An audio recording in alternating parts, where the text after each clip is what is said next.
Économie russe, thérapie de choc ou thérapie douce, Jacques Fontenelle. Le nouvel ordre mondial a frappé au cœur de l'économie soviétique. L'industrie de défense, le désarmement, a accentué la destruction de l'ancien ordre économique et il a transformé profondément l'équilibre social des pays de l'ex-Union soviétique. Les citoyens russes ont le sentiment diffus que les temps durs qui ont suivi la politique de tension vers l'économie, sans pour autant prendre en considération le désastre économique provoqué par l'énorme fardeau de la défense.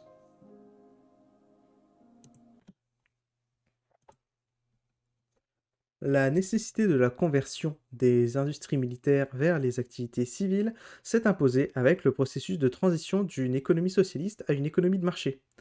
Or, si la crise économique de la Russie constitue encore un obstacle à la conversion des industries d'armement, celle des régions militarisées constitue un facteur d'inertie dans le processus de la transition. La conversion se présente comme un problème fondamental pour les régions russes. La thérapie de choc de Gaïdar. Quand Gorbatchev a lancé la perestroïka, il se proposait de créer un système de marché démocratique, un phare socialiste pour toute l'humanité. Ce fut un échec complet. Pour Elstine, il fallait transformer le système socialiste dans un capitalisme de laisser-faire. C'était une autre utopie, favorisant la paupérisation et la criminalisation comme label de l'économie en transition. Bref, le gouvernement russe n'a toujours choisi que le tout ou rien, étant entendu que les situations intermédiaires n'étaient que des gages suffisants de maintien au pouvoir. N'étaient pas des gages suffisants de maintien au pouvoir, pardon. Non, pas. Non. Laissez faire, ils aiment pas Orange. Au secours. Les forces en présence et la situation économique en 1991, le choix de la thérapie de choc au détriment de la politique dite du gradualisme a intéressé nombre d'économistes. Il est cependant intéressant d'analyser la manière dont tout le choix a été réalisé par le gouvernement en place. Petit a, les forces en présence. Lorsque la Russie devient indépendante, plusieurs groupes proposent des voies de développement économique différents. D'abord, les conservateurs se prononcent contre toute transformation radicale orientée vers le marché, et ils luttent pour conserver les bases du système socialiste en favorisant la modernisation et la dynamique économique. Les communistes comme G. Zyuganov, N. Ryzhkov ou E. Ligachev et les économistes d'orientation socialiste comme Bouzgalin, Kalganov, Sergueïev s'opposent aux idées réformistes prônant la privatisation, libéralisation du commerce intérieur et extérieur, la lutte pour la stabilisation financière, la convertibilité de la monnaie nationale. Ils considéraient que des mesures remettant en cause l'industrie nationale et la situation sociale.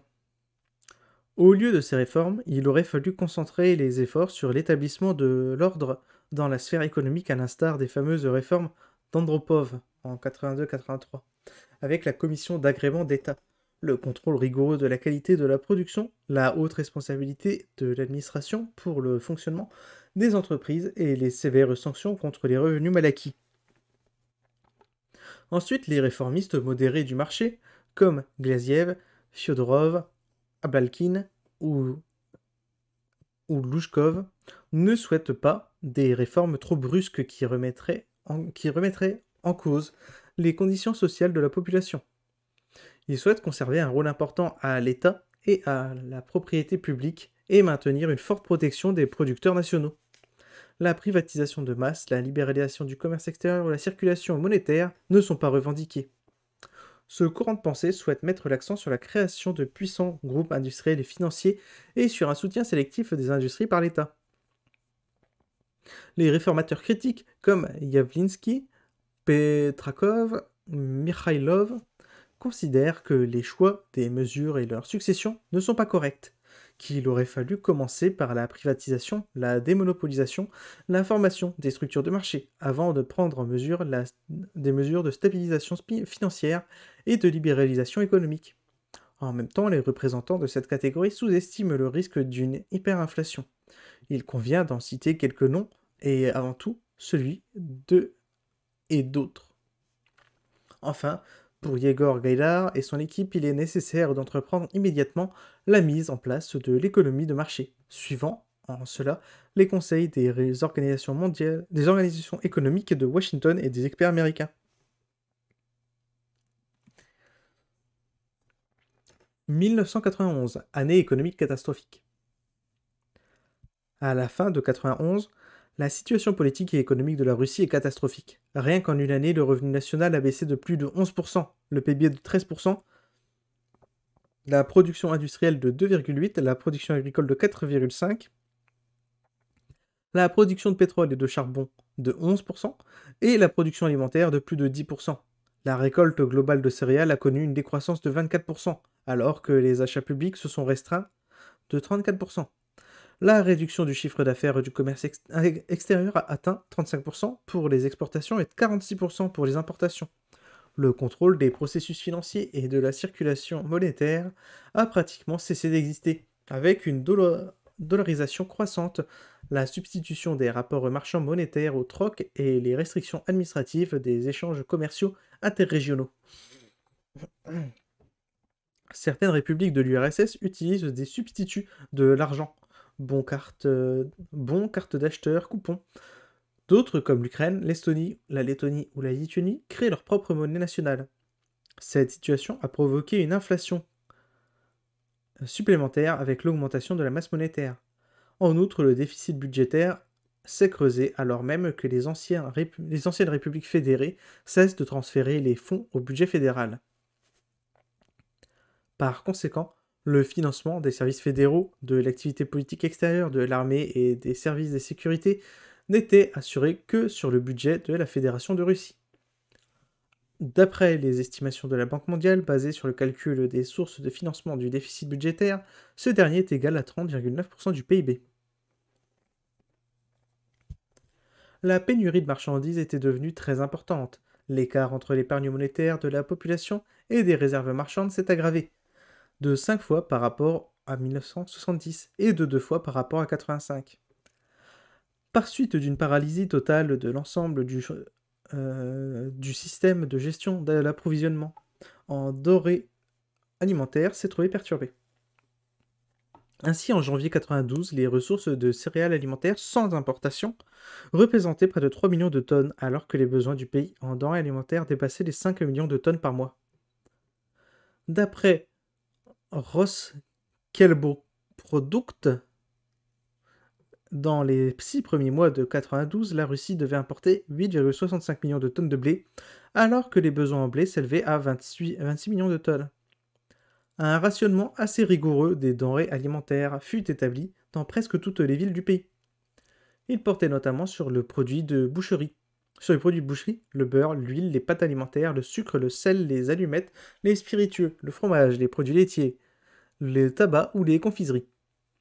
Le pays étant tellement menacé de faim et de froid, en même temps, la crise monétaire est devenue si grave que les bateaux avec du blé importé restaient dans les ports sans être déchargés parce qu'il n'y avait pas de devise pour payer les importations. Les gens Beauvau, ils savent ce que c'est qu'un veau, Oui. un veau qui est beau. Oui. Tout à fait. Mais donc, vous voyez, Tout à fait, à Beauvau.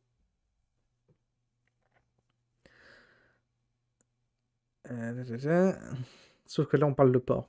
Désolé. Les lignes de crédit n'étaient pas accordées car la réputation de l'ex-URSS en tant qu'emprunteur était douloureusement compromise. La Russie s'est retrouvée plus d'une fois au cours de l'année au bord de l'insolvabilité, par suite du manque de monnaie convertible.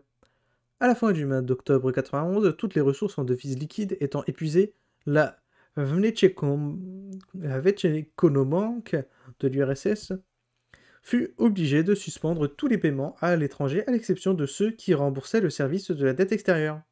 Le pays était quasiment insolvable. L'appareil d'État se trouvait dans un état de stagnation, en restant aujourd'hui dans l'attente de réorganisation et de licenciement. Il y eut un véritable exode de fonctionnaires des ministres vers les nouvelles structures commerciales, en y apportant non seulement leurs anciennes relations et leur savoir-faire, know-how, mais surtout leur connaissance des gestionnaires de la propriété publique. L'appareil d'État fédéral se décomposait et les tentatives de reconstituer les structures fédérales sous la forme d'un comité économique républicain se sont avérées vaines. En dépit de la lenteur des réformes et de la baisse du niveau de vie, une privatisation spontanée battait son plein. Les structures étatiques, les ministères et les départements étaient transformés sans aucune autorisation préalable à diverses sociétés, firmes et associations qui littéralement faisaient main basse sur la propriété publique. Le droit de gestion économique incontrôlé fut complété par une irresponsabilité financière. Tout contrôle d'État était devenu impossible. En outre, les trajectoires des actions politiques et économiques des gouvernements des ex-républiques fédérées divergeaient de plus en plus.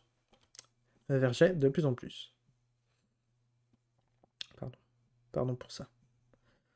Donc sur l'import de confiserie, etc., à la fin 91, les normes de vente des marchandises étaient généralement les suivantes. 1 kg de sucre ou 1 demi-kg de produits de boucherie ou 200 g de beurre par personne par mois. Ok. C'est strict. En 1991, la Russie n'avait pas le choix. Le processus de destruction des principaux systèmes d'infrastructure devenait catastrophique, voire irréversible. La centralisation de l'État avait provoqué une crise importante des infrastructures, insuffisance des moyens de transport, des télécommunications ou évidemment des structures commerciales. Il était impossible de remettre les réformes à plus tard. Si les classes dominantes résolvaient avec succès leurs problèmes, l'économie s'en allait en ruine. La communauté internationale avait peine à comprendre l'essence des transformations en cours. Les gouvernants des pays occidentaux et des organisations internationales pensaient que Gorbatchev restait maître de la situation et engageait une politique de réforme. Pourtant, le gouvernement de Russie n'avait ni le pouvoir réel, ni le programme d'action. La question était de savoir s'il fallait réformer l'économie russe en conservant les fondements de l'économie intégrée, proposition de Gorbatchev, ou réaliser une stratégie rapide d'indépendance économique de la Russie et de réforme économique, proposition de Gaïdar. La proposition de Gorbatchev correspondait aux réformes engagées régulièrement durant des années dans l'économie soviétique. Pour Gaïdar, les réformes structurelles étaient nécessaires et ce fut accepté au début de décembre 91.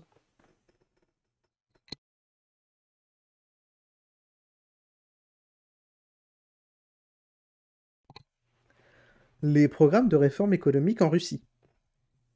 Le nombre de programmes de réforme économique radicale est grand. Plus le nombre de programmes de réforme économique radicale est grand, moins ils sont importants.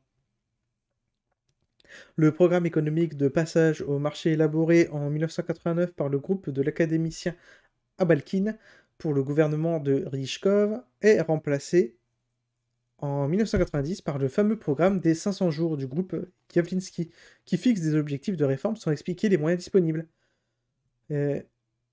Ont inauguré les propositions de réforme, issues de programmes d'Igor Gaïdar. Tout à fait, HS. C'est tout à fait vrai. Le premier programme de réforme économique en Russie, devenu la stratégie de l'indépendance économique du pays, fut élaboré en septembre-octobre 1991 à Arkhangelskoye par l'équipe de Gaïdar, avec Chubais, Vassiliev, Ouloukaïev, en faisant l'Union soviétique avait cessé d'exister le 19 août 1991, et depuis lors il n'en restait que le nom. L'État ne gérait plus du tout la politique économique du pays. La bureaucratie de l'ex-URSS ne s'était occupée que de son propre sort, en morcelant le patrimoine fédéral entre diverses corporations, sociétés, associations, nouvellement créées, application dramatique de la théorie du public choice. En réalité, ce fut un processus incontrôlable de vol non seulement de la propriété, mais aussi des droits et des obligations. Dans la foulée du chaos général, les républiques s'appropriaient les biens fédéraux se trouvant sur leur territoire et se refusaient à accomplir leurs obligations devant l'Union. Pour les républiques, la possibilité de conserver les courants commerciaux existants et les mouvements financiers habituels offrait l'avantage de reconstruire leur économie sur le compte de la Russie. La Russie n'avait pas de difficulté pour établir les relations directes avec les communautés internationales et se faire reconnaître comme sujet pleinement habilité du droit international. Les intérêts des républiques s'inscrivant dans le schéma l'union économique plus indépendance politique immédiate, alors que ceux de la Russie représentaient un schéma portant de l'indépendance économique réalisée le plus rapidement possible dans le cadre de l'union politique pour toute la période de transition. Le slogan « L'union économique plus l'indépendance politique immédiate » conduisait à la dualité du pouvoir économique de permanente fluctuation de la politique financière et de crédit due à des compromis républicains. L'aggravation de la crise inflationniste freinait les réformes économiques, la contraction de la production, la croissance de la tension sociale et l'affaiblissement de la démocratie en Russie. Les tensions politiques se sont aggravées devant ces divergences d'opinion. Ce divergence d'intérêts, conduisant au séparatisme dans les républiques autonomes de Russie. En matière de politique militaire, le danger résidait dans la formation de nouveaux États nucléaires aux frontières imprécises, aux relations internationales instables et dans l'apparition sur les frontières russes de nouveaux potentiels agressifs, comme l'adhésion de la Russie à la communauté internationale en tant que nouveau sujet du droit international, ne posait aucun problème. La stratégie d'indépendance économique de la Russie et de réalisation des réformes était logique. Ok, un peu compliqué ce passage. Pour résumer, la Russie, elle se fait piquer par ses anciennes républiques tout ce qu'elle a laissé sur place. Donc eux, ils essayent de se reconstruire aux dépens de la Russie. La Russie, elle préfère mettre en avant le fait de reconstruire l'économie avant de s'unir de nouveau politiquement, alors que les républiques, elles, voulaient l'union économique plus indépendance politique immédiate.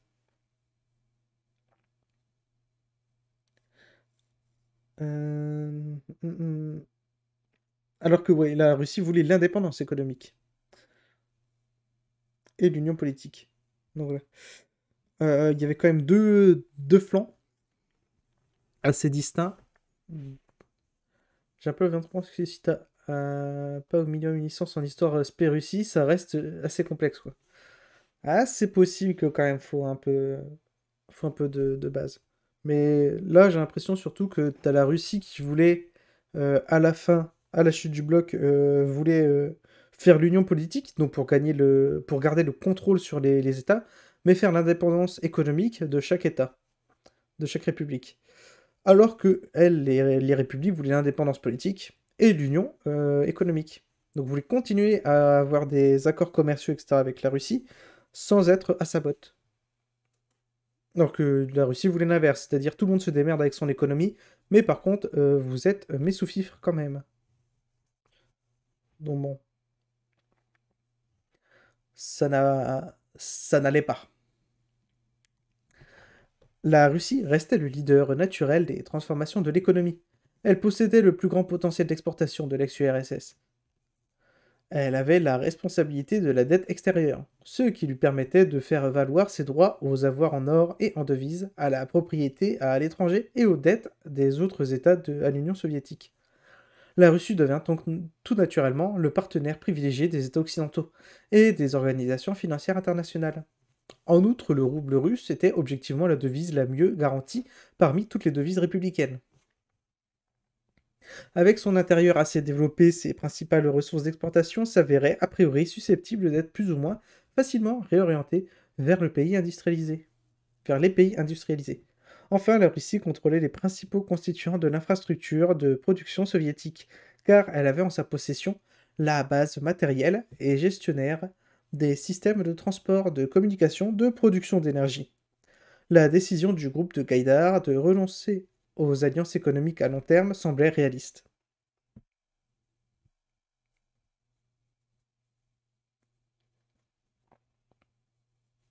Donc voilà, la Russie avait la plupart des industries, donc elle était beaucoup plus fiable sur le plan international pour les investisseurs et les autres États, donc ils pouvaient lui prêter de l'argent, alors que les républiques beaucoup moins. Et c'est pour ça aussi que il y en a, ils voulaient pas faire d'accord avec les républiques, parce que comme ça, la Russie restait puissante, et tant pis pour les autres.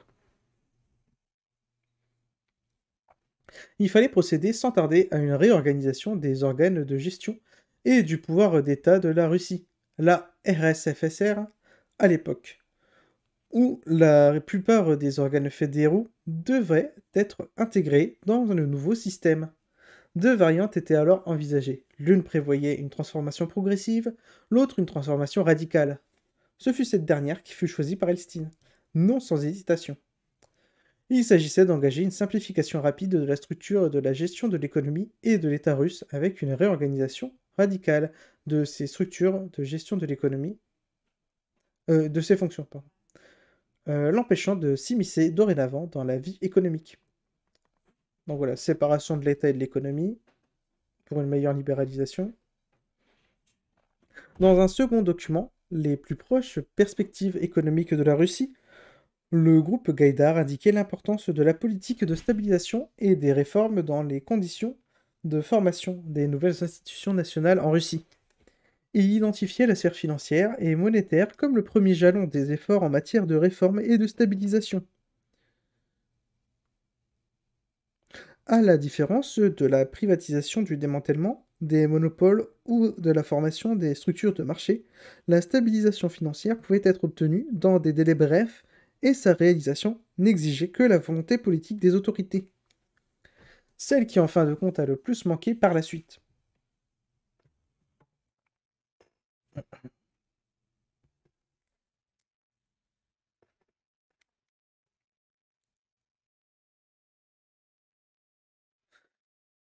Et le professionnalisme des exécutants aussi. Pourtant, l'expérience des années suivantes a démontré que c'est précisément la volonté politique qui manquait et par conséquent la stabilisation macroéconomique a traîné en longueur pendant 4 années entières. Dans les conditions de paralysie des mécanismes d'organisation administrative, de la circulation des ressources, les mécanismes de marché et notamment l'initiative d'entreprise ne peuvent être mis en place sans la stabilisation financière. Le succès de stabilisation macroéconomique était inséparable de l'introduction de la monnaie nationale russe. C'est pourquoi il était décidé d'effectuer en décembre 1991 non pas la libéralisation des prix, mais une restructuration du niveau général des prix. En juillet 92, il aurait fallu libéraliser les prix et introduire la monnaie nationale russe. Cette politique fut rejetée devant le risque d'inflation ouverte et contenue et la pénurie constante de marchandises. Pardon.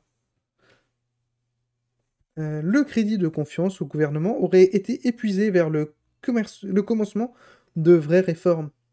C'est pourquoi il a fallu choisir la variante de libéralisation des prix immédiate, tout en acceptant le risque d'une puissante répression déstabilisante et la masse monétaire de roubles venant des anciennes républiques fédérées. Il fallait aussi réduire le déficit budgétaire par la réduction des dépenses militaires, la limitation des transferts dans les anciennes républiques fédérées, le refus des subventions au prix des dotations aux entreprises. Une augmentation simultanée des recettes budgétaires par la suite de la reconstruction de l'imposition indirecte fut aussi engagée. La suppression des licences et des quotas ainsi que l'institution de l'impôt sur l'exportation des sources d'énergie ont été déclarées plusieurs fois, mais jusqu'à la fin de 1995, les deux mesures n'ont pas été complètement appliquées. Ouais. En bref, ils ont tenté plein de mesures, ça marchait pas parce que l'État était pas assez puissant, ou autrement ils avaient peur que l'État soit trop puissant et donc qu'il soit discrédité sur les marchés internationaux. Euh, C'était le bordel. Si l'État s'impliquait trop, ça discréditait la monnaie. Si l'État s'impliquait pas assez, ça avançait pas.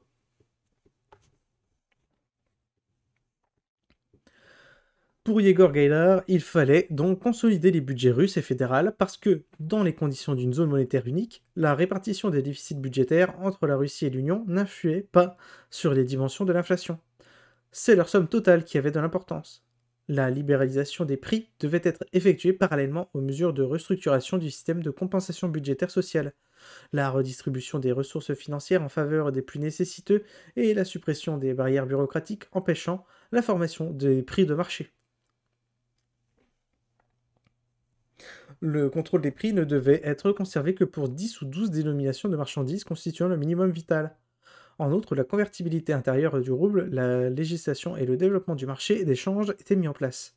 Enfin, il y eut une modification de la politique bancaire par la suppression de l'octroi automatique des crédits par la Banque centrale aux banques d'intermédiation, d'unification des créances de réserve ou l'augmentation du taux d'intérêt sur les crédits de la Banque centrale. Donc c'était la merde. Il fallait donc libéraliser la monnaie et mettre des prix libres, libéraliser les prix. Sauf que c'était pas possible parce qu'il y avait énormément de produits qui avaient des prix encadrés pour éviter que les gens crèvent de faim. Et donc, ils ont dû limiter le nombre de produits encadrés pour pouvoir libéraliser les prix. Parce qu'il fallait que les prix soient libéralisés dans aussi toutes les républiques de l'ex-URSS pour pouvoir unifier sous une même monnaie. Donc là, ils avaient encore comme objectif d'unifier sous une même monnaie les différentes républiques. L'oukase sur la libéralisation des prix et la réorganisation du commerce était radical. Il autorisait les entreprises à établir le prix de leurs produits et il instituait le contrôle de la formation des prix dans les entreprises monopolistes. Il crée la base de la démonopolisation du commerce en gros et de détail. Il jetait les fondements de commercialisation des organes publics d'approvisionnement en matériaux et équipements techniques. Il supprimait la distribution centralisée des ressources de production et donnait aux entreprises le droit de vendre leurs production et d'acheter les matières de l'équipement dont elles avaient besoin. Ils annulaient les interdictions de l'activité des entreprises de commerce et d'achat non étatisés. Enfin, les entreprises de commerce pouvaient utiliser des prix contractuels pour tous les types de marchandises et de services. Ainsi, les réformes réclamées furent réalisées par un seul acte détruisant les principes mêmes du vieux système du commandement administratif. Après la libéralisation des prix, l'économie de la Russie a cessé d'être socialiste sans être encore capitaliste. En l'absence d'une politique financière, budgétaire et de crédit rigoureuse, l'hyperinflation a obligé les réformateurs à résoudre sans tarder un autre problème important, celui de reconstruction du budget et de réduction de son déficit. Il fallait contracter de façon importante les dépenses d'État, notamment en matière d'armement ou les investissements centralisés. Le financement gratuit des États étrangers fut arrêté, à l'exception des pays de la CEI. La reconstruction du système fiscal et l'institution de la taxe à la valeur ajoutée permettaient, même dans les conditions plus hautes d'inflation, de percevoir les impôts tout en évitant la réduction du volet recettes du budget.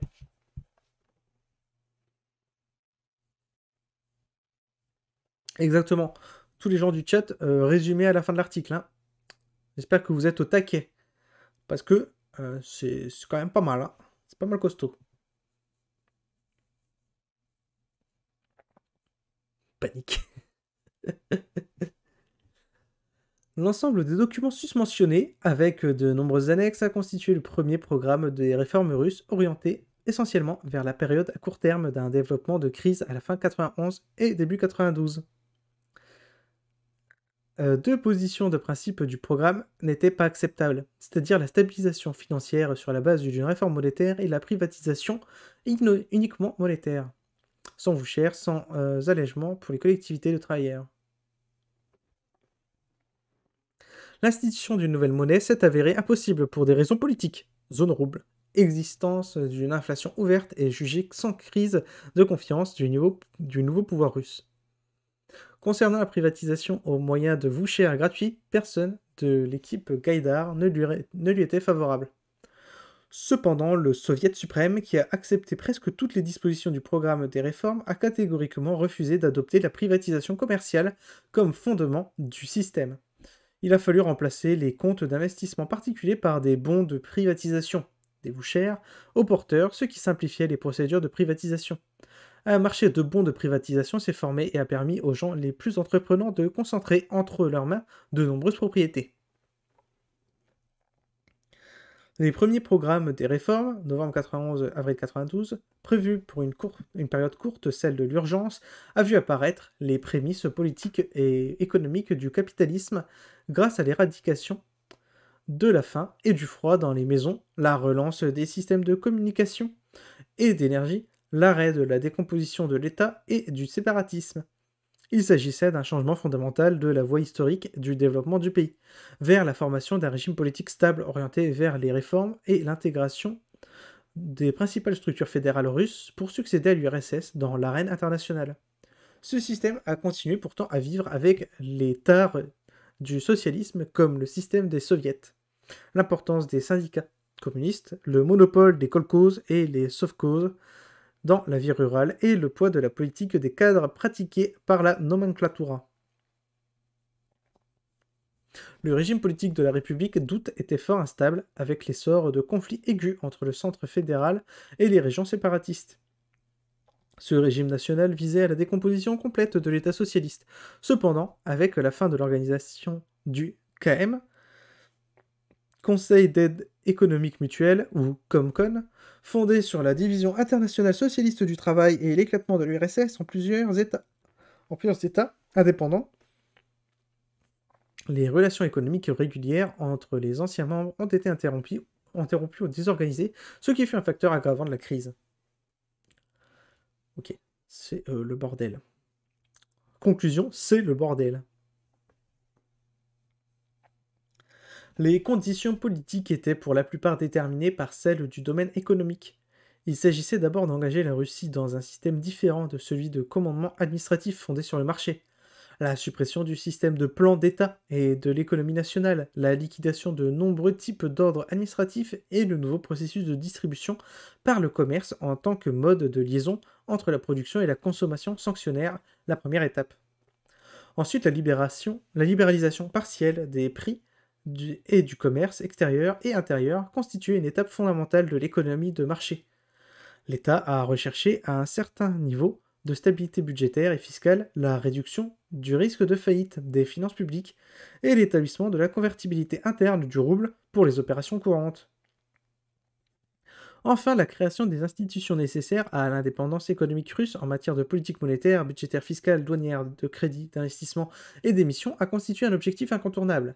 Les bases d'un développement de l'économie capitaliste en Russie étaient, selon Gaïdar, alors posées.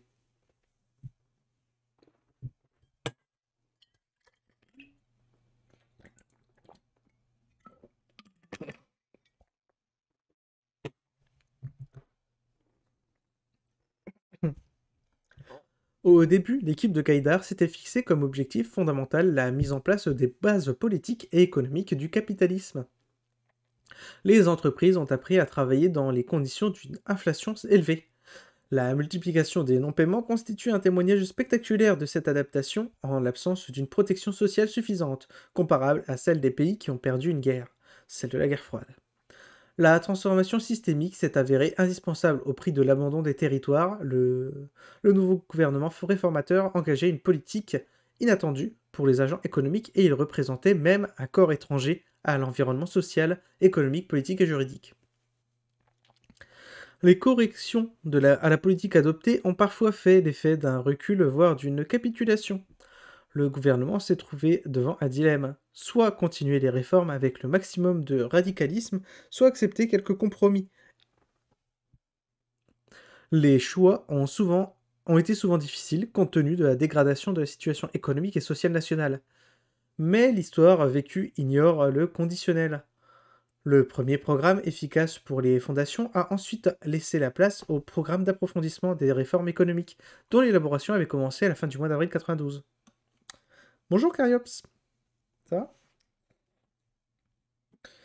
va donc ouais, ce qui se passe, c'est que le pouvoir central russe a quand même perdu beaucoup d'influence et était discrédité, mais il était obligé de se recentrer pour pouvoir être crédible à l'international, et donc pouvoir relancer le commerce extérieur, parce qu'ils avaient des problèmes d'approvisionnement en énergie et en nourriture.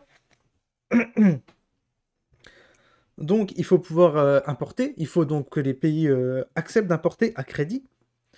Pour ça, ils lancent des réformes de privatisation massive, mais ça va être dur à faire passer, puisqu'il y a quand même une grosse influence de tout ce qui est social dans le peuple, les soviets, le kolkhoz, etc. Donc il y a encore une grosse influence communiste. Euh, et donc après, il faut libéraliser les prix, il faut libéraliser la monnaie, pour faire circuler la monnaie, etc., pour pouvoir donner des gages à l'étranger. Pour ça, on va privatiser à la hache les entreprises, et ça va former des monopoles privés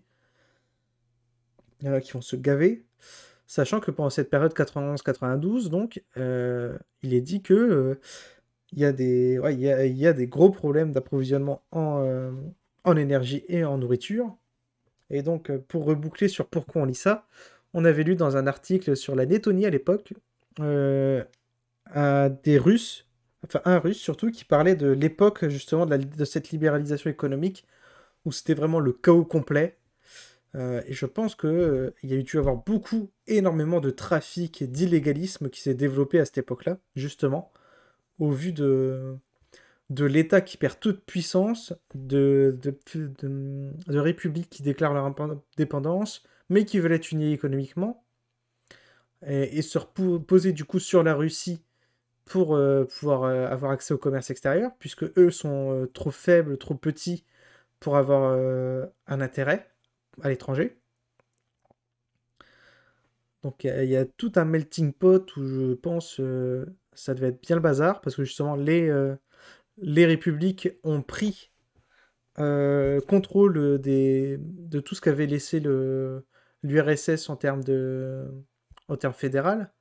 Donc toutes les institutions fédérales et tout, ça a été repris par les républiques pour pouvoir un peu se gaver sur le dos de la Russie, ce qui avait été laissé derrière. Le problème, c'est que est-ce qu'ils étaient en capacité de les gérer, etc. Par exemple, toutes les administrations militaires, là, il parlait justement qu'à l'international, on s'inquiétait qu'il y ait potentiellement des pays nucléaires, donc des pays avec des missiles nucléaires sur le territoire qui deviennent indépendants. C'est un risque. Mais aussi tout ce qui est police, militaire, armée, euh, bah, c'était contrôlé par la Russie, ça ne l'est plus. Il y a de fortes chances qu'il y ait beaucoup de clandestinité qui se soit mis en place, des mafias, des trucs comme ça. Donc, à vivre en fait sur place, ça devait être sacrément le bazar, hein. À survivre surtout. Donc, programme d'approfondissement des réformes économiques. La préparation d'une nouvelle variante du programme des réformes économiques russe a commencé en avril 92. Elle a été précédée par l'élaboration d'un document intermédiaire intitulé Principales dispositions du programme de privatisation des entreprises, étatisées et municipales en Fédération de Russie en 92. Ce programme, véritable compromis historique entre les principaux pouvoirs corporatifs, syndicaux, politiques, sociaux ou régionaux, avait une signification beaucoup plus politique qu'économique, et il a fallu examiner les questions de la séparation des finances des entreprises de celles de l'État, de la mise en place d'une classe de propriétaires efficace constituant la base sociale de développement du capitalisme russe en Russie, et l'attraction des investisseurs privés et étrangers à l'économie russe. Le programme proposait la création des conditions d'une privatisation à grande échelle, l'amélioration de l'efficacité économique des entreprises par leur transfert entre les mains des propriétaires diligents, le passage au prix libre et par la privatisation des entreprises de commerce et de la sphère de services, l'abandon par l'État du fardeau des entreprises déficitaires et l'augmentation des recettes budgétaires. Il fallait déterminer les clés de la répartition de la propriété qui privatisait, quand, selon, à quel rythme, à qui, combien et selon quel mode de financement. Donc voilà, là va falloir privatiser, comment qu'on se démerde, et c'est là que ça va mal se passer.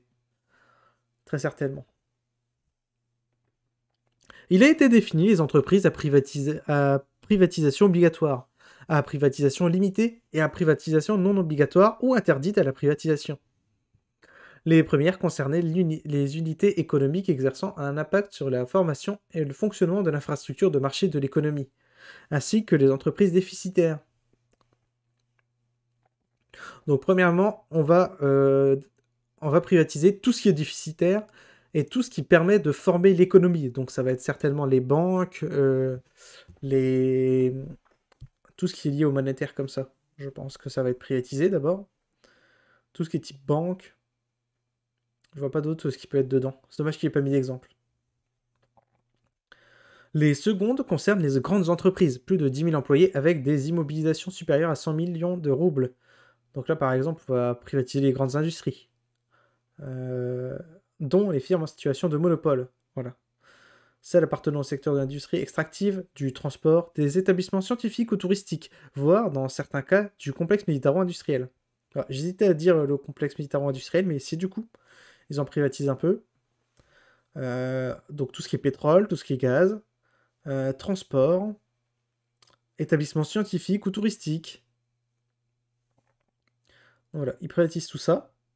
Donc ça, c'est dans ce qui n'est pas obligatoire à privatiser, mais ce qui peut être privatisé quand même beaucoup.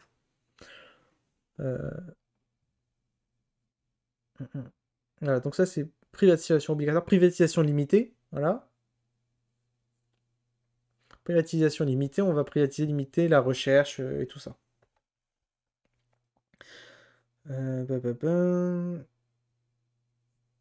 Les secondes concernent les grandes entreprises. Voilà. Il est où le troisième groupe? J'ai loupé. Non, les secondes. Non, non, le quatrième. Il passe direct au quatrième groupe. Il parle pas du troisième. Donc quatrième groupe, c'est donc limité et obligatoire ou interdit. Donc ça, c'est ce qui est interdit. Donc quatrième groupe, les activités minérales, les principales ressources naturelles, les ouvrages à valeur historique, artistique et culturelle, le trésor d'État, les structures d'émission, les biens des forces armées et des services spéciaux, les services de brevets, les usines d'énergie électrique, les établissements de télécommunications, les installations portuaires, les infrastructures, les entreprises d'industrie spatiale et atomique, etc. Et le troisième groupe renfermait toutes les autres entreprises et les ouvrages de l'économie nationale. Donc en non obligatoire, c'était tout le reste après. Ok. Donc on a dit pas touche au trésor national, à tout ce qui est artistique, culturel, les ouvrages à valeur historique, les activités minérales. Je sais pas trop ce que ça peut recouper. C'est le minier, potentiellement le minier. Après, il y avait les trucs extractifs, donc je sais pas. Le télécom, les ports, les infrastructures, les entreprises d'industrie spatiale et atomique. Donc ça, on garde à l'état, ce qui se tient. Le programme de privatisation de 92 était un document de compromis qui renonçait cependant à la privatisation gratuite. Les recettes de la privatisation devaient atteindre 92 milliards de roubles en prix de 92, 350 milliards de roubles en prix de 93 et 500 milliards en prix de 94. Les investisseurs étrangers n'étaient autorisés à participer à la privatisation des entreprises russes que dans les conditions des appels d'offres commerciaux, d'investissement et sous contrôle de droits de veto ou de licence. Comme mode de privatisation, il a été décidé d'organiser des appels d'offres et des ventes aux enchères permettant, dans certaines conditions, aux collectifs de travailleurs de racheter leurs entreprises. La deuxième variante, soumise en février 92 au Soviet suprême, contenait déjà les positions sur les bons de privatisation et interdisait tout allègement pour les collectivités de travailleurs lors de privatisation. Moins dogmatique, plus pédagogique, ce programme cherchait à renforcer les forces réformatrices en mettant en évidence les conditions macroéconomiques nécessaires à la sortie de crise, les transformations structurelles engagées, les politiques d'investissement et régionales et les nouvelles relations internationales. Il se proposait d'élever le niveau de vie des citoyens, de protéger leur liberté par le développement des institutions démocratiques, de renforcer l'État russe sur la base de redressement économique du pays et de créer de véritables mécanismes de marché entraînant de profondes transformations des institutions sociales. L'idée d'une grande Russie était maintenue, avec la volonté de mettre en place une économie efficace et les libertés des individus. Cependant, les réformes ne devaient pas avoir d'effet trop dur à court terme. Les rythmes des réformes devaient être coordonnés avec l'état de l'économie et la société. Petit c, le prix à payer à la démocratie et au marché. Oh, il y a une énorme note de bas de page, faudrait que je la chope celle-là. T'es où? Ah, il était là. Donc, entrer en profonde transformation des institutions sociales. Ok. Donc, les principales orientations des réformes étaient les suivantes. La libéralisation de l'économie, la suppression des dernières limitations administratives sur les prix, les relations économiques et l'activité économique extérieure, la stabilisation des finances et du système monétaire, le renforcement du rouble en tant que facteur décisif d'encouragement de l'activité entrepreneuriale, la privatisation, le développement de l'esprit d'entreprise, la création des conditions institutionnelles d'une économie de marché efficace et de la croissance économique, la restructuration de l'économie et sa démilitarisation, l'adaptation à la structure de la demande de consommation, l'amélioration de la compétitivité des marchandises russes, l'intégration de l'économie russe à l'économie mondiale, la création d'une sphère de marché concurrentiel, une politique sociale efficace ayant pour but d'adaptation de la population active à des conditions nouvelles, la protection des couches les plus démunies de la population, la réunion des conditions nécessaires à la croissance économique sur la base des épargnes privées des citoyens.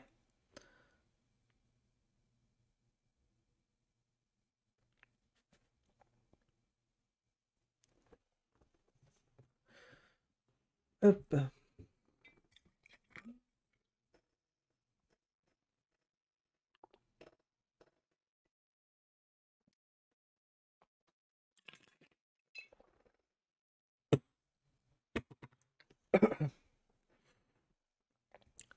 Le prix à payer à la démocratie et au marché. Pour Yegor Gaïdar, il faut tenir compte de l'héritage communiste. Dans les pays post-socialistes, le cycle électoral nouveau, dans sa forme sociale, présente des formes plus fortes et plus dures que dans les pays occidentaux. L'effondrement de l'économie socialiste a été suivi par une crise économique et financière du système, venant au pouvoir en profitant de l'ambiance anticommuniste. Les forces démocratiques dynamiques ont reçu comme héritage tous les problèmes économiques d'hier. Les démocrates ont alors été obligés de prendre des décisions difficiles, souvent très dures pour l'ensemble des sociétés. Il a fallu très rapidement traiter les questions de la propriété, de la propriété privée, de la distribution optimale des revenus ou de la libération d'une économie jusque-là muselée. Tous ces problèmes graves étaient la conséquence de l'incompétence du pouvoir central communiste, du fait même des responsabilités économiques et politiques énormes prises par les démocrates pour trouver une solution à une crise due au système précédent. Les élections qui ont suivi la politique de rigueur ont donné un avantage certain aux partis et idées de l'ancien système. Autrement dit, les démocrates ont payé électoralement leur effort pour résoudre les problèmes dus au socialisme, permettant ainsi aux anciennes forces de devenir populaires à leurs dépens. Plus les communistes ont détruit leur pays, et plus ils ont eu l'opportunité de gagner les élections suivantes. S'il fallait satisfaire les obligations publiques reconnues socialement, le taux de prélèvement obligatoire devait atteindre 40 à 45% du PIB. Pour Gaïdar, la crise ne peut pas être le résultat du mauvais fonctionnement du marché ou de la perte de confiance des opérateurs internationaux. Il est nécessaire d'engager une politique libérale stricte. La solution est quel qu'en soit le coût économique, d'abord politique. Il s'agit d'assurer à long terme la vie de l'économie de marché, et dans ce dessein, d'empêcher le retour au pouvoir des forces liées au Parti communiste.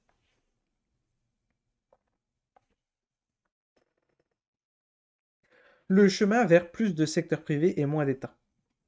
Pour Stanley Fischer, ancien First Deputy Managing Director du Fonds monétaire international en 1998, la Russie dépendante dorénavant des mécanismes du marché était devenue une démocratie, même imparfaite, avec un président des corps législatifs élu par le vote populaire, avec des débats politiques ouverts et une presse libre. Cependant, de manière évidente, le système politique avait encore à transformer les situations de conflit en un consensus social. Pour lui, il manquait un code fiscal, des règles budgétaires claires, des services compétents pour collecter les taxes et contrôler les dépenses et des systèmes d'information adéquats pour une bonne gestion fiscale. Le développement du secteur privé restait l'objectif prioritaire, conduisant à l'accélération des privatisations, la restructuration des monopoles naturels, le développement des marchés des capitaux, le renforcement du secteur bancaire, la mise en place de règles de droit commercial claires et efficaces, la libéralisation du marché immobilier et l'élimination des actions gouvernementales lésant l'investissement. Ces conditions découragent l'investissement national et étranger. Elles suscitent l'évasion fiscale et elles renforcent l'expansion des activités parallèles ou souterraines.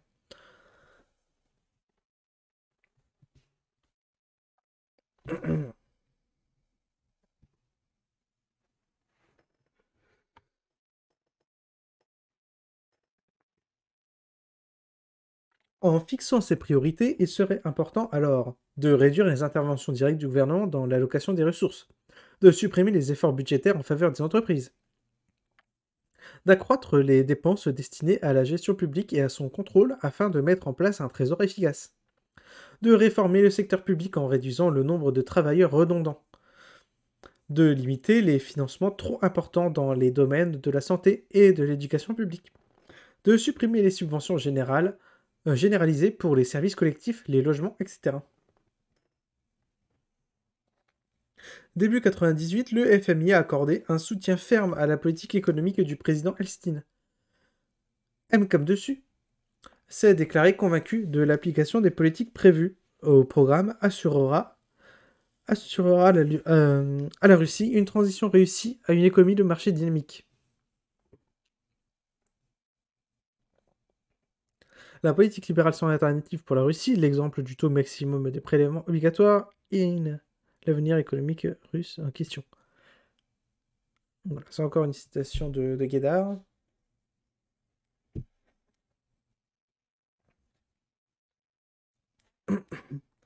Quelque temps plus tard, la Russie sombrait dans une crise financière redoutable, socialement douloureuse. Sans discipline budgétaire et sans lutte contre les déséquilibres fondamentaux, la Russie ne peut s'engager durablement dans le développement économique. Il faut donc le cap fixé par le Fonds monétaire international. Maintenir le cap fixé par le FMI. Voilà.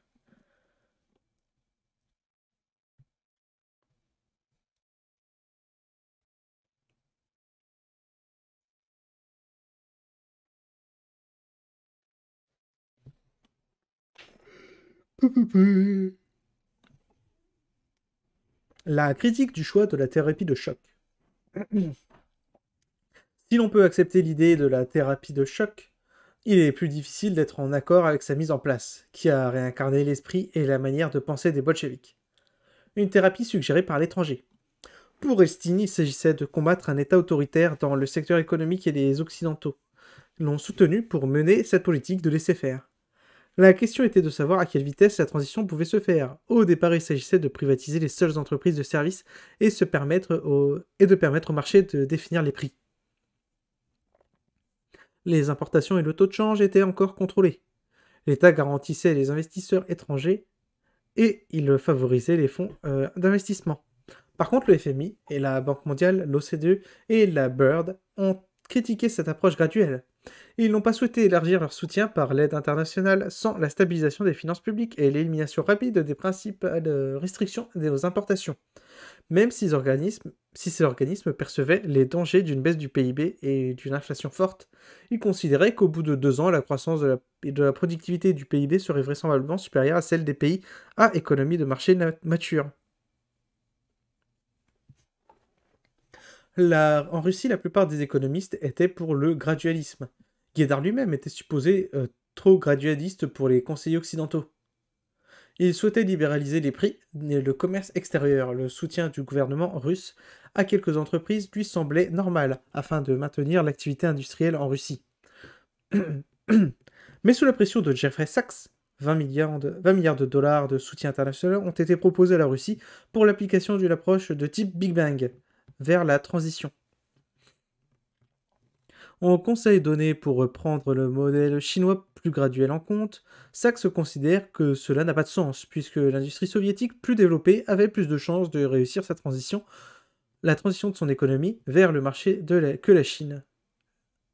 Certes, Phelps va considérer que les entreprises russes sont des monstres de Frankenstein, sans mécanisme de contrôle, mais il n'a pas remis en cause pour autant les thèses de Sachs. En janvier 92, par décret présidentiel, la coordination de l'économie par une planification centrale est abolie. Les contrôles des prix sont pour la plupart supprimés et les dépenses gouvernementales ont été réduites drastiquement. Les conditions choisies sont pourtant plus libérales que pour la plupart des pays occidentaux, avec une réduction considérable de la demande, et donc de l'offre, de l'État.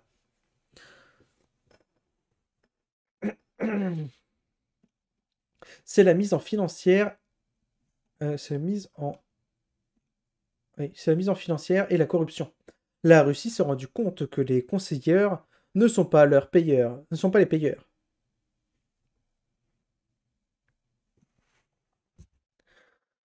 Une thérapie de choc trop douloureuse et dangereuse.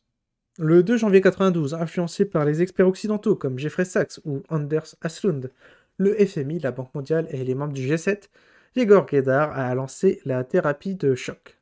Comme principe, le programme de Guedar rejetait le besoin d'une action du gouvernement pour conduire la transition.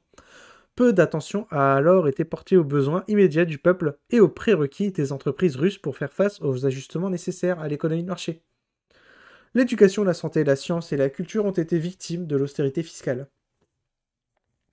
Les arriérés des salaires et le non-paiement des contrats gouvernementaux ont accentué les coûts sociaux supportés par la grande majorité des Russes. Or, le marché n'avait jamais fonctionné en Russie pendant 70 ans, l'économie avait été dominée par le pouvoir communiste et militariste. Même dans les économies développées, le marché n'est pas le seul facteur du développement économique, car il n'assure pas la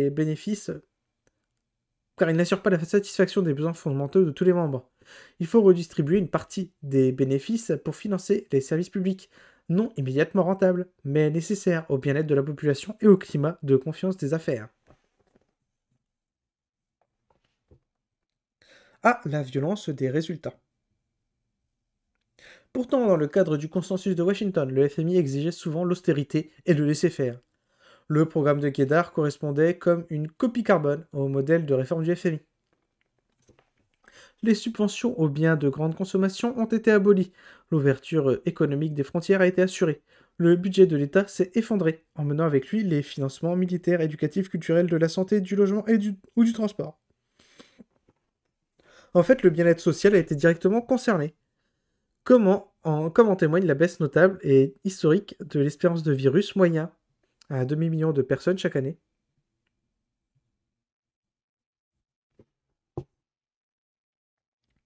En 1998, le PIB russe était alors de moitié celui de 90, avec l'existence de situations de crise dans presque tous les secteurs de l'économie. L'industrie russe n'était même plus capable d'être compétitive sur son propre marché. Un processus de criminalisation et de paupérisation s'est développé. Tous les avantages sociaux, camps de vacances par exemple, sont devenus un luxe. Même l'éducation n'est dorénavant plus totalement gratuite et la question de l'emploi n'est pas encore réglée. Les inégalités de revenus sont devenues considérables, passant de 4 entre le premier et le dernier décile à 24 contre 1. En 2000, on considérait que le quart de la population était dans une situation désespérée, alors que 15% seulement de la population avait vu sa situation s'améliorer depuis 1991. La réforme de Guedar n'a rien à voir avec les nécessités de la mise en place de la démocratie, laquelle implique une égalité de traitement des groupes et individus. Ce qui n'a pas été le cas en Russie. Depuis 1989, alors que le PIB de la Chine a presque doublé, celui de la Russie a baissé. Alors qu'au début de la période de PIB russe était presque 2 fois supérieur à celui de la Chine, en 2000, il est un tiers plus petit. En outre, la Russie a doublé ses inégalités. Si la pauvreté est définie par un revenu de 4 dollars par jour par habitant, alors la Russie est passée de 2 à 60 millions de pauvres en une décennie. Pourquoi un tel échec ? Ceux qui sont en faveur de la thérapie de choc et la rapidité excessive de la privatisation n'accusent pas leur politique. Ils regrettent seulement que le choc n'ait pas été plus important. La politique était bonne, elle n'était pas suffisamment agressive. D'autres pensent que ce n'est pas la philosophie de l'action qui est à remettre en question, mais plutôt sa mise en œuvre, notamment l'apparition de la corruption et du système de rente. La question est de savoir, dans ces conditions, si ces deux facteurs n'étaient pas inéluctables, avec leur destruction d'un capital social faible et le soutien apporté aux initiatives dans ce domaine. Pour Gorbatchev, le modèle choisi est violent et dépassé. Pour Gorbatchev, la thérapie de choc a provoqué un irréparable tort, avec des conséquences sociales très graves, une baisse terrible du pouvoir d'achat, des inégalités énormes de revenus, le déclin de l'espérance de vie, l'appauvrissement de l'éducation, de la science, de la culture et une privatisation prédatrice un accroissement de la criminalité et une dégradation morale certaine.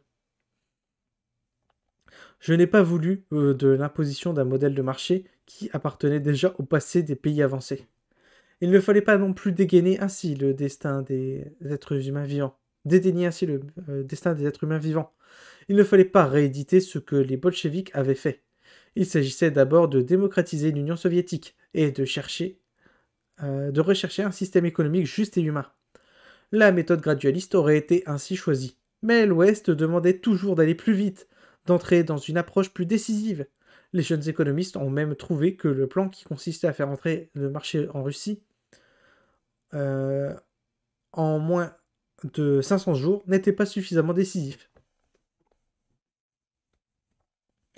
Alors, rafale de notes de bas de page. Qu'est-ce que c'est? Donc, seulement 15% de la population avait sa situation s'améliorer depuis 91. Si la thérapie de choc a fonctionné en Pologne, le Lech Walesa, il faut rappeler que les conditions objectives étaient différentes, avec une vraie culture du marché ancienne et jamais achevée, une agriculture largement privatisée et une population émigrante forte de retour au pays ou qui ont apporté des soutiens financiers. Mais les Polonais n'en ont plus voulu, malgré les efforts sociaux à leur entreprise qui n'ont jamais été engagés à l'identique en Russie. Et pour Gorbatchev, les gouvernements du G7 n'étaient d'ailleurs pas d'accord sur le processus à mener. Entre M. Bush, Major et Kaifu, qui se réclamaient d'un libéralisme très fort, et d'autres qui cherchaient à mettre en évidence le caractère social de la transition, lorsque Mitterrand parlait des certains caractères socialistes de son pays, les autres en paraissaient très étonnés. Cependant, le G7 laissait le gouvernement russe choisir sa voie et son tempo, à condition d'engager un processus rapide de privatisation. Il laissait entendre que les conditions sociales et la mise en compétition des entreprises pourraient prendre du temps. Selon le consensus de Washington, le marché est capable de réallouer efficacement les ressources en assurant en même temps le développement économique. Il suffit de respecter les deux indicateurs principaux, l'offre de monnaie et l'équilibre budgétaire. Pour obtenir de bons résultats économiques, le rôle de l'État devait donc se limiter strictement au respect de ces principes. Pour les vrais libéraux, toute action de l'État n'est pas désirable, même pour prévenir un cataclysme social, sous le prétexte que celui-ci sera pire à terme. La Russie est allée bien plus loin dans les autres pays, dans le respect de ces principes. Après le putsch Elstine, s'est engagé dans la thérapie de choc sous les applaudissements de l'Ouest. On a repris ainsi les erreurs du bolchevisme. Après la faillite de 98, le programme s'est clairement révélé inadapté. Oublier que les États-Unis doivent intervenir dans la vie économique était une erreur, chèrement payée par les citoyens soviétiques.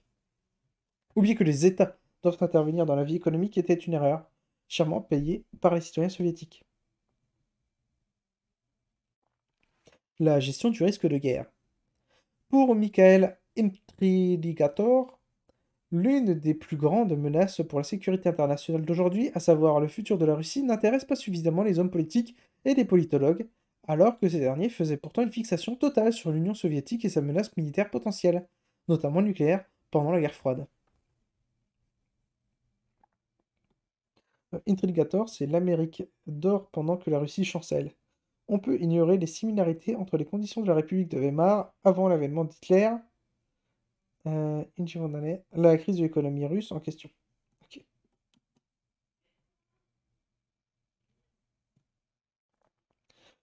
J'en ai tout.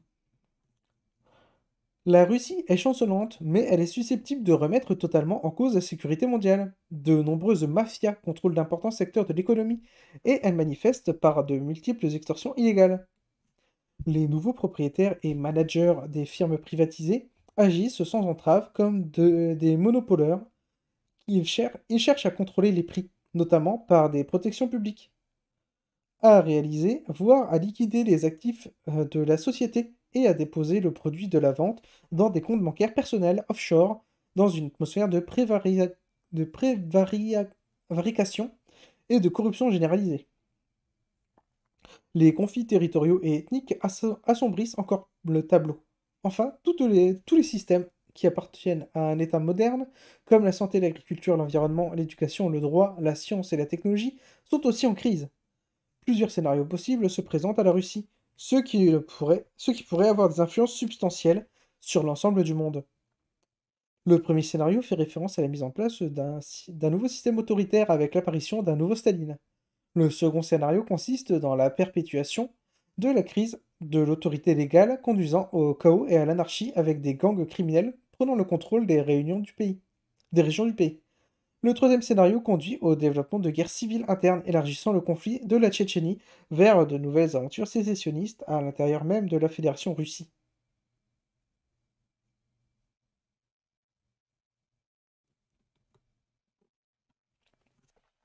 Un quatrième scénario pourrait s'avérer suivre l'exemple de l'ancienne Yougoslavie, la Russie apportant son soutien aux minorités russes en Ukraine, en Biélorussie ou au Kazakhstan, en conflit avec leur gouvernement.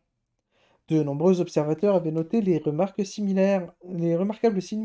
similarités entre la Russie d'aujourd'hui et la République de Weimar, qui a précédé la venue d'Hitler au pouvoir de 1933, et notamment la crise de l'Empire, la dépression, l'hyperinflation, la destruction de la classe moyenne et l'effondrement du statut international du pays. Il faut donc prendre garde.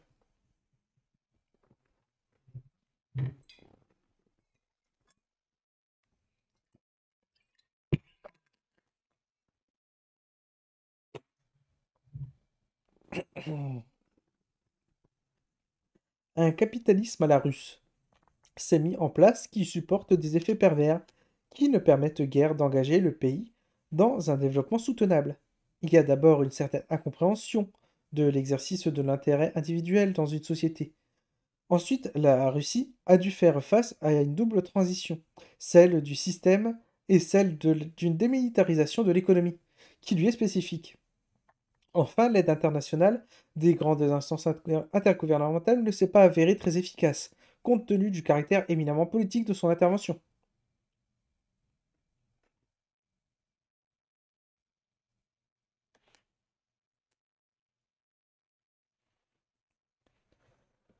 Une certaine incompréhension de l'intérêt individuel.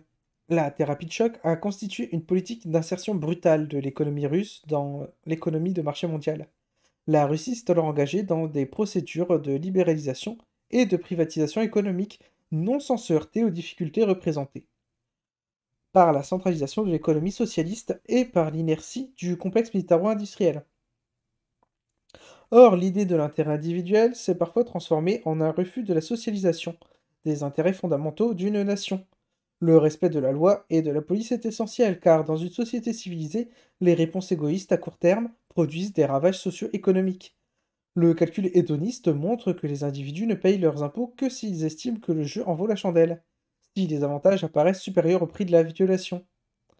La glorification de l'intérêt personnel et le dénigrement du gouvernement portent la responsabilité de bien des avatars du capitalisme. La violence et l'anarchie peuvent alors s'imposer. C'est ce type de capitalisme qui apparaît en Russie. Or, cette situation est potentiellement annonciatrice de guerre civile ou internationale. La main invisible ne dépend pas seulement de la lutte contre les activités criminelles. Il faut aussi que l'intérêt personnel soit converti dans des résultats socialement optimaux. Le monopole est aussi affaire d'intérêt personnel, ce qui invite à la création de lois antitrust. Les gouvernements peuvent protéger certains intérêts, mais le refus d'engager des investissements publics est très dommageable, voire catastrophique. De même, la question des externalités doit être prise en compte au même titre que les excès des monopoles, qu'ils soient naturels ou établis. La Russie avait besoin de produire de nouvelles activités, de nouvelles industries et technologies. Si la charrue l'emportait sur l'épée, encore fallait-il convertir l'industrie d'épée en unité de production de charrues efficaces et compétitives. Lors, les réallocations sont souvent très douloureuses. Tout redéploiement se fait avec un coût social important. Il y a des troubles politiques non négligeables à réduire la production de sous-marins nucléaires, de bombes ou d'avions d'attaque. Les entreprises privatisées russes ont eu une logique prédatrice de court terme qui n'a pas été suivie d'une logique industrielle de recherche de profit. L'économie russe ne peut trouver de solution que dans l'optimisme des entrepreneurs et la mise en place au niveau local de petites et moyennes entreprises concurrentielles, structurant l'espace et transformant les règles du jeu économique au détriment, au détriment des grandes entreprises privatisées hostiles au changement. La modernisation de la société russe peut se faire par le bas, même si l'État a encore un rôle déterminant à jouer. Le gouvernement russe, au lieu de donner à l'État les moyens de gérer ces transformations, a laissé le système de marché pourrir la situation sous prétexte de laisser faire. Or, aucune économie de marché développée n'a eu une attitude comparable intervenant au moins pour réduire les effets de la crise. Un capitalisme mal compris conduit à des coûts humains difficilement acceptables. Réduire le rôle de l'État à l'excès n'est pas une stratégie des élites. Pour Vladimir Andreev, le courant néolibéral, aux analyses fondées sur de trop simples conclusions de théorie microéconomique, n'a pas suffisamment pris en compte l'héritage de l'Union soviétique. Or, la thérapie de choc ne pouvait fonctionner que sous certaines conditions. Viabilité des infrastructures, fiabilité des institutions marchandes, lois et tribunaux régissant la faillite et le droit civil notamment. Les réformes sont passées en force avant même qu'une infrastructure opérationnelle n'ait été mise en place, ce qui a renforcé la puissance de la mafia et la corruption gouvernementale. Il y avait déjà du public choice, il est devenu du private choice. La double transition. La Russie a dû faire face à une double transition, d'une économie planifiée à une économie de marché, et d'une économie militarisée à une économie civile. La loi de conversion du 21 avril 1992 a mis en place un fonds étatique de reconversion, des crédits bancaires préférentiels, un programme de soutien aux exportations d'armes. Le programme fédéral de conversion mis en place au début 1993 était largement influencé par les traditions du Gosplan. Il visait à la fois à préserver le potentiel technologique du CMI, à développer l'import-substitution et à réorienter la production industrielle dans le sens de l'économie des ressources et la maximalisation de la production. Ce programme concernait l'aviation civile, la construction navale, l'équipement énergétique, l'industrie de la forêt, la construction des routes et des habitations, l'équipement pour l'agriculture, le textile, l'alimentation, le commerce, les biens de consommation durable, l'équipement des communications, l'environnement, l'équipement médical et le programme de conversion des industries nucléaires. Par ailleurs, la politique de conversion a engendré des allocations chômage ou des compensations financières pour les pertes dues à l'arrêt des commandes militaires. Le CMI a été réorganisé autour du Roskomboroprom, Comité pour les industries de défense et aéronautique, qui coordonne l'ensemble des activités du secteur militaire, mais la conversion ne dépendait pas uniquement de lui. Le programme fédéral de conversion orientait les industries d'armement vers une politique d'import-substitution, de développement des exportations, d'équipements efficients et de technologies avancées, et de ressources écologiquement acceptables. Les crédits sont restés faibles, eu égard à l'importance du problème. Les dépenses budgétaires de la conversion n'ont représenté qu'en 1993 que 0,16% du PNB, mais jusqu'à 2 à 3% du PNB si l'on tient en compte les fonds extra-budgétaires. Aujourd'hui, le financement de la conversion ne représente encore que 8% du budget militaire de l'État. Les pays occidentaux n'accélèrent pas le processus de conversion, puisque moins de 2% des projets financés le concernent et 0,5% dans le domaine de la R&D. La suppression ou la réduction d'activité du secteur militaire ne s'est toujours pas accompagnée de licenciements. et de remise en cause de l'infrastructure sociale, ce qui a eu pour conséquence un endettement supplémentaire et progressivement une réduction forcée des salaires et des conditions sociales. La difficulté a résidé dans le fait que les membres du CMI refusaient à la fois d'abandonner leur statut privilégié et de se recycler vers de nouvelles compétences et méthodes de travail. Le potentiel de succès de la conversion par la restructuration industrielle est limité par le déficit budgétaire, l'endettement interne, l'inflation, l'absence de législation promouvant la restructuration des entreprises, le maintien de vieux réseaux, l'absence de protection de la propriété industrielle, l'inadaptation des réseaux financiers et enfin la crise du logement qui réduit la mobilité des travailleurs. Quant à la conversion par diffusion permise par la réduction des budgets militaires, elle dépendait des nouvelles opportunités du marché et de l'efficacité sociale de l'utilisation des crédits non dépensés dans le secteur militaire. Dans un secteur de l'armement étouffé par l'endettement interentreprises, véritable accélérateur de l'hyperinflation, les exportations d'armes sont apparues comme une bouffée d'oxygène, mais le marché de l'armement n'était plus très porteur. Encore 3 heures tranquille. Non. J'ai perdu ma ligne. Dépenser dans le secteur militaire. Dans le secteur de l'armement étouffé par endettement interentreprises, véritable accélérateur de l'hyperinflation, les exportations d'armes sont apparues comme une bouffée d'oxygène, mais le marché de l'armement n'était plus très porteur.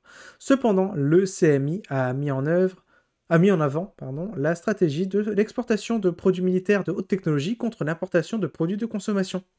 Aujourd'hui, les technologies qui semblent les plus prometteuses pour l'avenir de la défense sont les nouvelles technologies de pointe, celles de l'information et les télécommunications. Or, elles sont plus aisément développées par le secteur civil. Pour Sutherland et Hanson, plus la part du CMI dans l'emploi d'une région est importante, toutes choses égales par ailleurs, plus l'emploi total a chuté. L'industrie de défense a une spécificité particulière, sa forte concentration dans une région limite sa restructuration. C'est pourquoi l'État, qui s'est promis au moins dans ce secteur à intervenir sans répondre à ses promesses, est directement responsable de la crise qui secoue certains secteurs industriels et les régions concernées par les biens et les services militaires. Ok, donc le système militaire, militaro-industriel était ultra présent. Les gens qui y travaillaient ne voulaient pas se reconvertir et du coup ils restaient à leur poste parce qu'ils ne licenciaient pas, mais ils ont eu des baisses de salaire. Et ils ont dit, bah, c'est pas grave, on va vendre de l'armement de pointe. Sauf que ce qui intéressait les marchés, maintenant, c'était plutôt les communications et les trucs comme ça. Donc, à l'international, c'était pas assez intéressant. Apparemment, c'est le civil qui est le plus capable de bien gérer les communications, la recherche et la création en communication, etc., plutôt que le militaire. Donc, ça n'allait pas. Et plus il y avait un complexe militaire fort dans une région, moins sa transition vers l'économie de marché se faisait. C'est une aide et des conseils internationaux inadaptés. L'aide internationale dès le départ de la conversion a été principalement distribuée à la Russie sur des fondements politiques. L'idée des Occidentaux était de soutenir le régime du président Elstine, ce qui n'est sans doute pas la meilleure solution envisageable. En 1997, les versements du FMI servaient d'abord à financer l'important déficit fédéral. Les conditions de crédit du fonds étaient fondées sur les objectifs fiscaux et monétaires précis, concernant notamment la collecte des impôts, les réserves internationales ou l'accroissement maximal de l'offre de monnaie. Les réformes structurelles mutuellement acceptées et l'application des recommandations de la politique économique sur fond. Si la Banque centrale de Russie a adhéré strictement aux objectifs monétaires, les autorités fiscales n'ont pas rempli leurs obligations. Seulement 50% des impôts totaux prévus en 1997. Par le budget fédéral ont été perçus. Un bon tiers n'a pas été reçu sous forme de monnaie, mais plutôt sous forme de compensation, ce qui a conduit le fonds à retarder 2 fois le paiement et ses crédits trimestriels. La raison fondamentale de la mauvaise collecte des impôts était fondée sur le fait que l'économie russe fonctionnait largement sur la base du troc, barter. Je sais pas ça, ils étaient beaucoup basés sur le troc. En 1997, près de 70% des ventes de l'industrie russe ont été payées en nature plutôt que sous forme monétaire. Les entreprises ne pouvaient pas payer les impôts principalement parce qu'elles n'avaient pas de revenus monétaires suffisants. Le gouvernement lui-même devait des arriérés aux firmes pour des biens de service qu'il avait commandés et acquis. Si le FMI était globalement satisfait des performances de la Russie, il demandait aussi plus de contrôle et une plus stricte application des procédures de la faillite aux fraudeurs fiscaux. Pour résoudre ce problème, le fonds aurait dû se concentrer sur la réforme bancaire, car les banques russes ne remplissaient toujours pas leur principale fonction, comme principaux agents de paiement entre les entreprises commerciales. Elles ont pratiqué l'investissement à court terme dans les fonds d'État largement rémunérés et la spéculation financière. Au début de l'année 98, le fonds était convaincu de la bonne marche de l'économie russe. Malgré les efforts importants à engager, pour Stanley Fischer, il fallait principalement développer la privatisation, libéraliser l'économie, améliorer le droit des affaires et du patrimoine, améliorer la gestion du marché des capitaux, favoriser la mise en place d'un secteur bancaire efficace, promouvoir la rentabilité agricole et combattre la corruption et la bureaucratie et l'arbitraire. En fait, la Russie a sans doute été abusée par les conseils du FMI. La stabilisation monétaire n'a pas entraîné à elle seule les comportements vertueux qu'on attendait. La spéculation de court terme prime toujours sur l'investissement et les capitaux ont continué à fuir. Aussi longtemps que les transactions domestiques sont démonétisées et partées par l'économie souterraine, la stabilisation macroéconomique continue à n'avoir aucun effet sur la croissance industrielle, et elle n'entraîne vraisemblablement pas la stabilité et la prospérité à long terme de la Russie. De même, du fait de sa rareté, il faut chercher à rendre l'aide internationale efficace. L'approche de la stabilisation insiste sur le rôle de l'investissement direct à l'étranger, même si les résultats obtenus dans ce domaine ont été trop faibles. La Russie a vraiment besoin d'investissements directs de l'étranger, notamment les domaines de technologie avancée, créateurs de nouveaux emplois et de nouveaux revenus, et acteurs de la restructuration industrielle. En 1998, près des 2 tiers de l'investissement étranger avaient la forme de portefeuilles d'investissement qui accroissent le taux de change et créent des ressources spéculatives additionnelles, de revenus pour les agents économiques les plus dynamiques. Non seulement inutile, mais surtout dangereux pour l'effort de reconstruction. La crise de 1998, non prévue par le FMI, est sans doute la conséquence de cette politique trop laxiste du FMI. Enfin, une politique budgétaire budgétaire plus conséquente était nécessaire. Pourtant, le soutien et la confiance du fonds a sans doute masqué les problèmes de l'économie russe, malgré les critiques prononcées par de nombreux économistes sur le caractère artificiel de la croissance russe en 1998. Cette illusion a été payée très cher par les citoyens russes qui ont cru que le soutien du FMI à la Russie était fondé sur des résultats économiques satisfaisants et cumulatifs, alors même que le fondement de l'aide restait politique, comme un soutien à la présidence Estine. La Russie n'est pas encore devenue une démocratie significative. En l'absence d'un pouvoir de l'État dans la vie économique et l'économie libérée russe n'a pas pu éviter l'émergence d'effets pervers qui ont remis en cause, au moins provisoirement, les acquis du développement économique.